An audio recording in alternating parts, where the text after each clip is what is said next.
Well, good day, viewers, and welcome to the Sport Trap Show. I'm your host, Brian Monango, updating you with the latest sports news. We will look forward to getting back on track with sports after the funeral of the founding president, Dr. Sam Nujoma, was successfully done on Saturday. So now everything leads back to a busy weekend this coming weekend, but we do have a lot of events that also happen within that time of the weekend. So we look forward to giving you updates on all of this as we get into the hit list.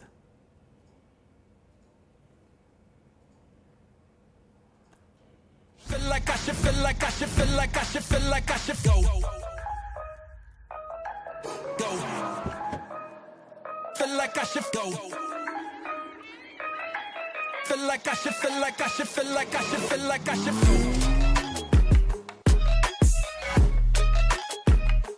Feel like I should go.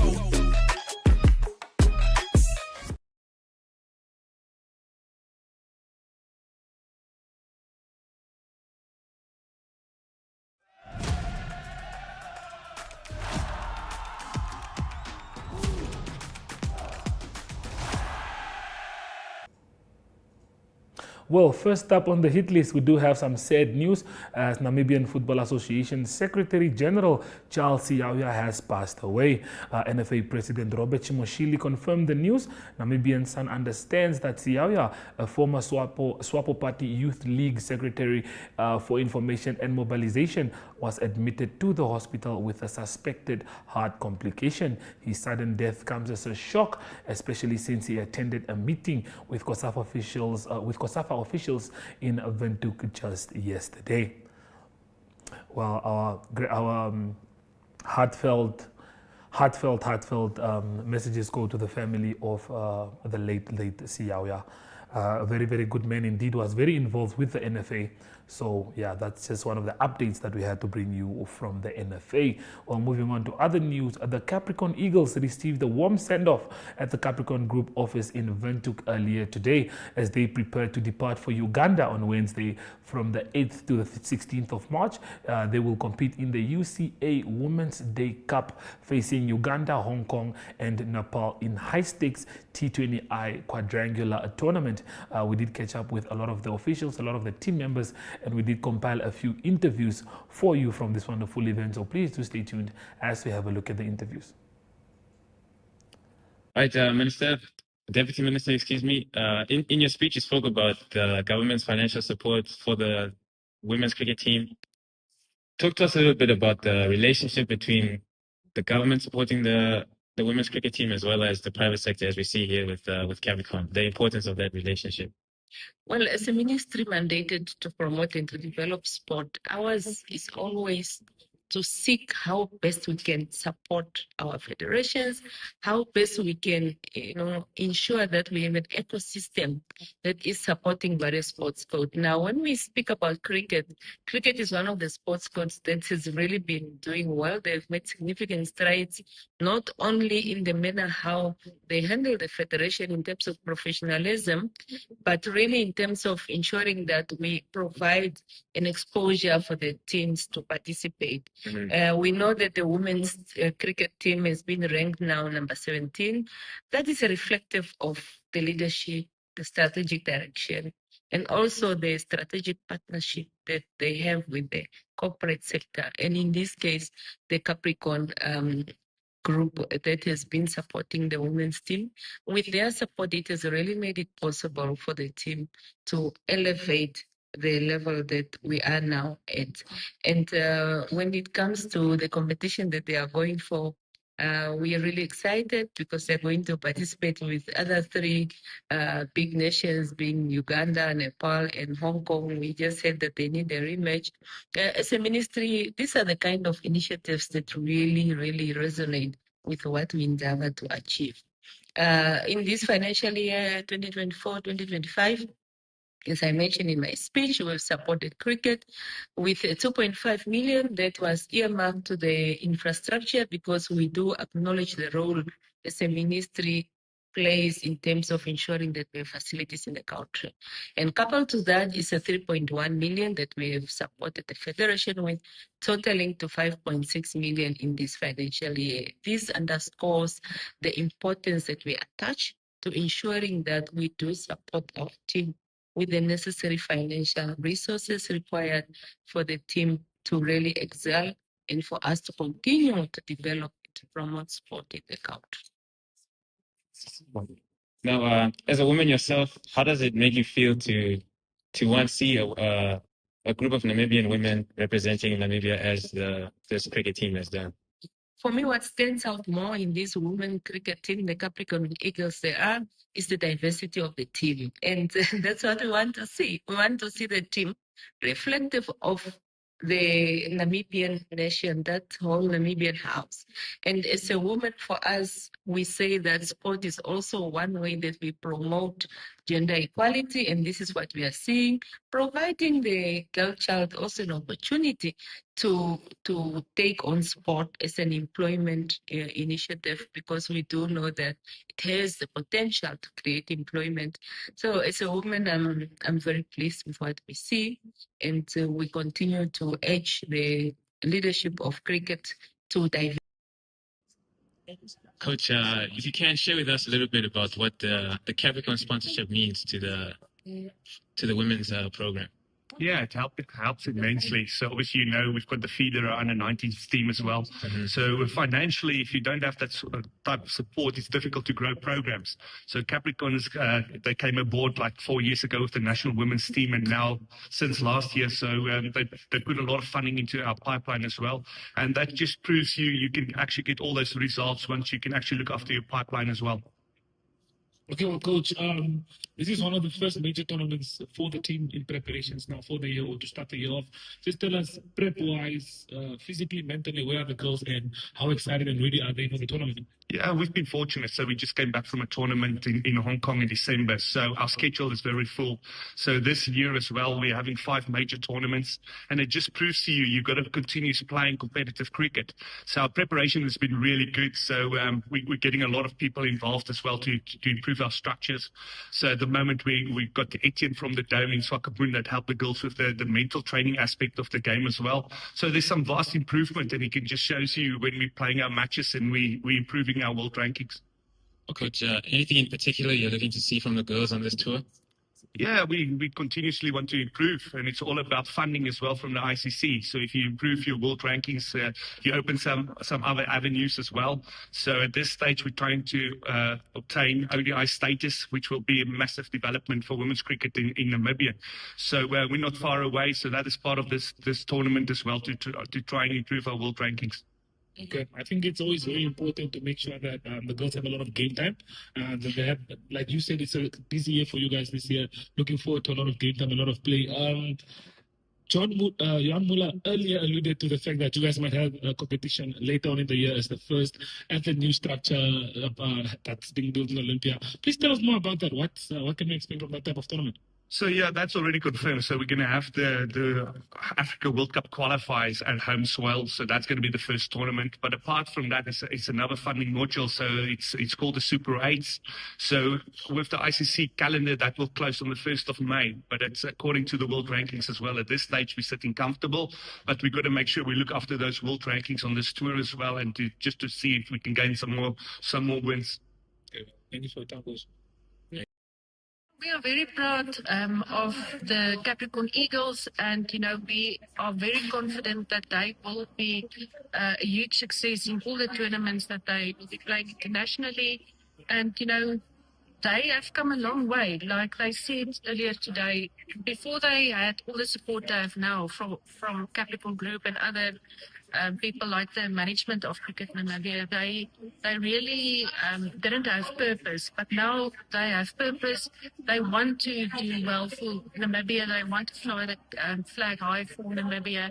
And, we as Capricorn Group have always seen ourselves as connectors of positive change, and we are really vouching for these ladies, and they are definitely an inspiration to all the young girls across Namibia that also want to play one day for the Namibian team. So we are very excited, and especially because they will be playing in the first international match at the new cricket stadium, cricket fields in Windhoek. So we're very proud to be part of this journey of positive change of the Capricorn Eagles. Thank you very much, man. It's now Capricorn's fourth year sponsoring the Eagles. Talk to us a little bit about that relationship over the last 4 years. What have been the successes in the sponsorship, and why Capricorn has been a partner of Cricket Namibia for this long? Yeah, no, thank you. We are very proud of our 4-year partnership with Cricket Namibia, especially with being the corporate sponsor of the women's cricket team, the Capricorn Eagles, and also since last year, the under-19s. And, you know, as Capricorn Group, we really want to be seen as connectors of positive change, and we identified women's cricket as a sport code with a lot of potential, and they needed support. And Cricket Namibia is one of those sport codes that are very strategic about the way that they manage the sport code and how they manage the resources they have. And we are also very confident in the management of Cricket Namibia. So we have been on this journey with Cricket Namibia for 4 years, and we've just been bowled over, if I could say, by, you know, the positive performance of the Capricorn Eagles and how they have really climbed the ladder or the rankings. And, you know, we are excited about all the international games that they will be participating in this year. We just had a send-off for them now. They are on their way to Uganda, and we know that they will be making us proud.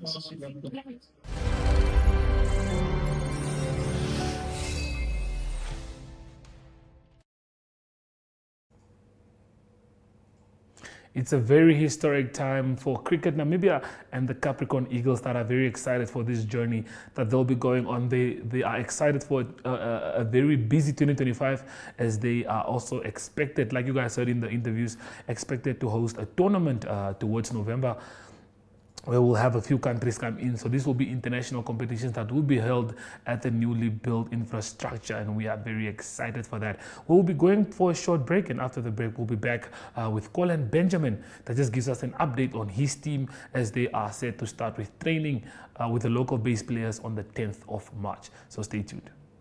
Feel like I should, feel like I should, feel like I should, feel like I should go. Go. Feel like I should go. Feel like I should, feel like I should, feel like I should, feel like I should go.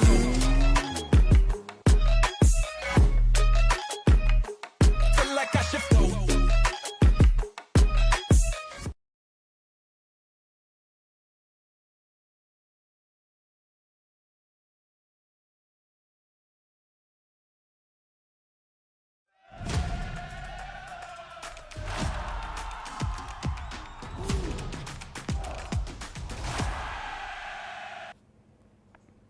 Well, the Brave Warriors are expected to get back into training on the 10th of March as they prepare for the World Cup qualifier matches that are scheduled to take place from the 17th, 18th, as Namibia prepare for a crunch time. Well, we are in Group C with a lot of strong teams. The likes of Tunisia are in our group, and we'll be looking forward to see if Namibia can cause an upset and qualify for our first ever World Cup competition. But we do have word from Colin Benjamin, so please do stay tuned as we have to listen to what he has to say.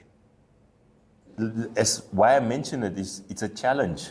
We have, as I also said, that we have a gift. The gift is a very good team, experienced team. We have a curse, and it's that. How do we mix a gift and a curse? We have to settle this one, and we have to give it to them and say, this is settled, you do the job.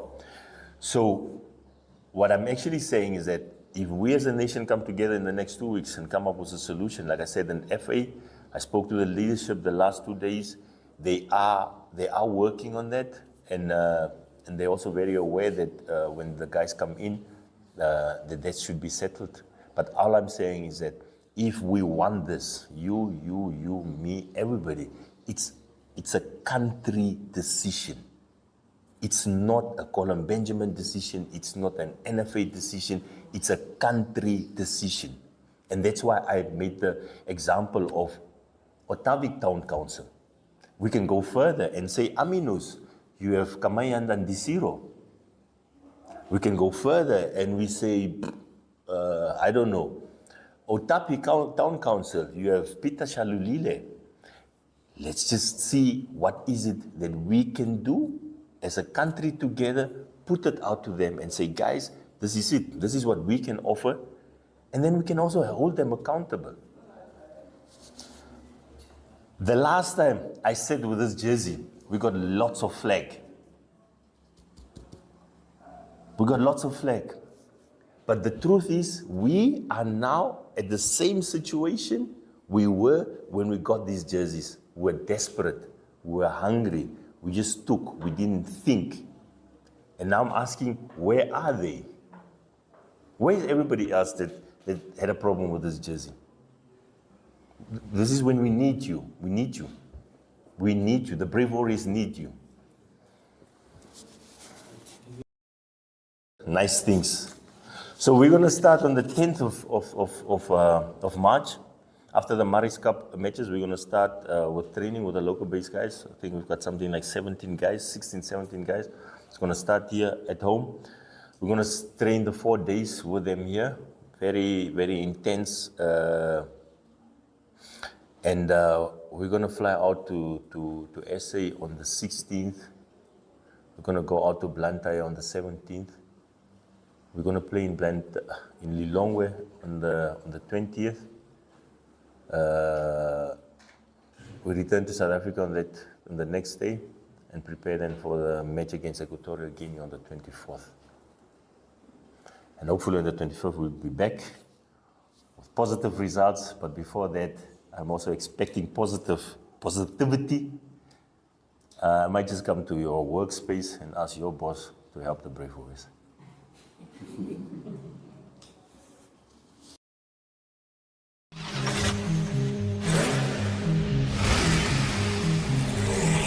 Imagine something so ahead of its time. It was designed to fit in with a future that hasn't happened yet.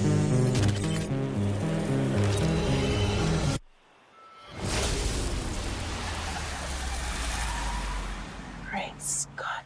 That future is here. Get it.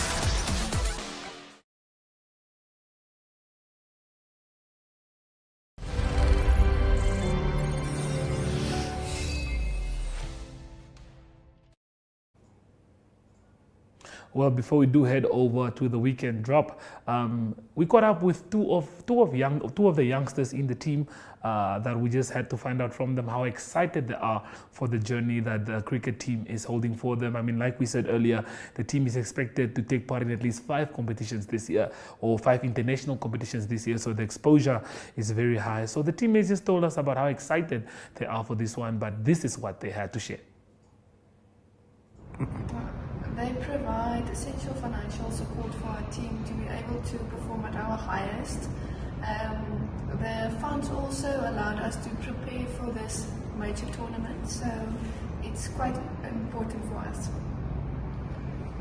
It's quite nice that, there's people backing you back home, and like when you go on tour, there's people supporting you financially, your needs are looked after, And then they provide resources for us to play extra games in preparation and all those types of things that we really appreciate. Okay guys, so as you understand, the minister alluded to it earlier as well. She said you guys are not only playing for yourselves, but you guys are representing the country on an international stage. We heard that you guys have a very busy year to look forward to this year. You have a lot of matches you guys will be playing in. So just let us know mentally and physically, where are you guys right now and how excited are you for this journey? So we had the tour in December. We ended off the 2024 well, and now to know when we came back we're going to go to this tournament and we're going to play a lot of cricket this year. It's so exciting. The group has been buzzing about it all the weeks leading up to this, and we're just really excited to get going and just doing our best and representing our country. Yeah, it's very exciting for us to be able to go and tour this upcoming Uganda. We are quite well prepared. What is my laughing? Okay, we are on a very good place. We had well preparations for this Uganda tour, and the excitement is immense for us. So yeah, we are well prepared. Okay, thanks, girls.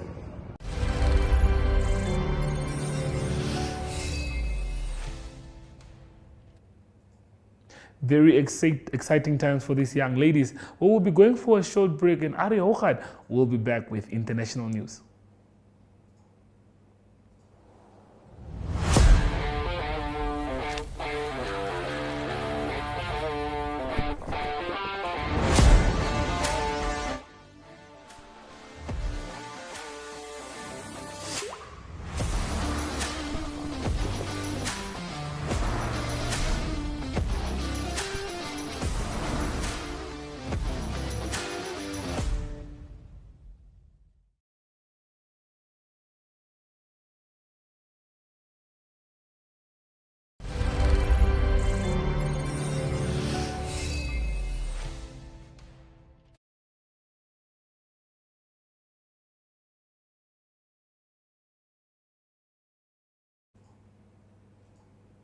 Well, like we said, very excited for these young girls that are looking forward to an exciting journey with the hockey tournament this year. Not hockey, but with the cricket tournaments that they are scheduled to have this year. With that being said, Ari Hochad is on standby.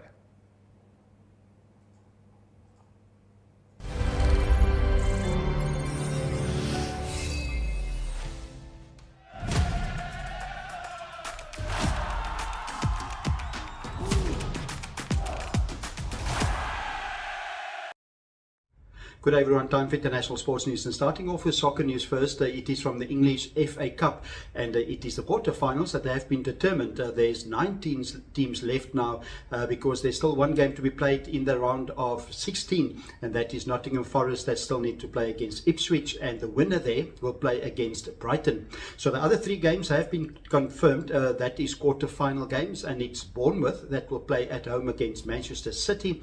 It is Preston at home against Aston Villa, and then also Fulham at home against Crystal Palace. So there was quite a few games that was played over the weekend.